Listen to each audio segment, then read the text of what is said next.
Abantu okudia. Tambira kumwosha mukatarisera ndi vanhu vari. Tambira ndokudiko. Nongosvika makadarikira ndi vanhu vari uko. Vanhu ndi vanani? Amusikuona vanhu here. Usataza kuti vanhu kauchiri utazo ndikafambira vanhu here ndikufambira vanhu. Usataura zvinhu zvisina basa iwe. Sanoza wakachitaura kuti kwandisiyera bhadhara rendi una lendo uchiziva kuti iwo une madhire vanhu. Ndo problem yenyu iyoyi. Haupana pamosvika tichiwirirana pana pongosvika makapopota muri kupopotei. Muri kupopotei changu kupopota. Iwe ndo wakona problem yangu machiwe. Kuroti inini nditofanira kusvika chiwirirana newe.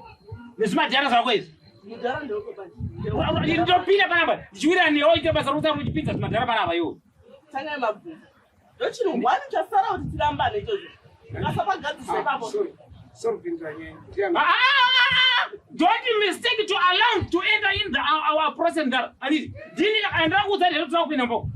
Ini ndinda kasarudza room kuti landlord when it happen to when landlord it when to end the house. Impera pere. We supposed to enter in this house. Wakupinda namdaro. Sana chatendero usika panapa. Kurabana utora mdaro. Urana vanhu uchaura kamba madhara izvi. Nokuti kuna vanhu vakutengesa fodya dzavo. Andi wakunotora zvimadhara zvefodya uchizviisa pano. Anokwanisa zvakureva iwe. Zvitori nani zvive pano. Pamusoro. Naishira. Uyu ndiano. Unza chera kuti ndiani kutadza kubvunza ini. Unobvunza ini muri protocol man. Aubvunzi chera mani kuti ndiani kutadza. Unodana nini? Straight to me. Not to straight to chera man. Straight to me. Me I'm the selector. I'm the selector mdaro. Nei, watengesa fodya yako kwakuya uchikwa fodya yako pana. Iwe usatara zokuti baba anditi iwe kungonunga munhu kufodya wakuitira kuti baba iwe. Chera ndiani munhu? Ndiye mukomana wangu.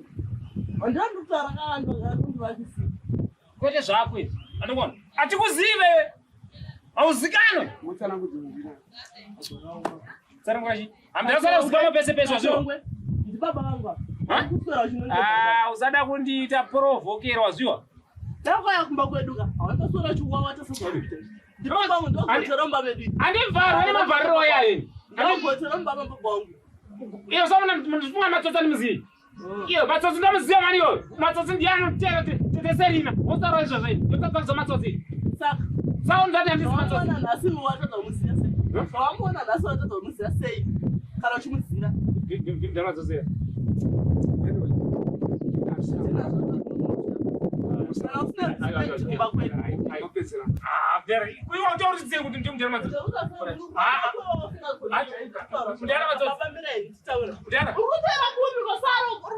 I supposed to approach man.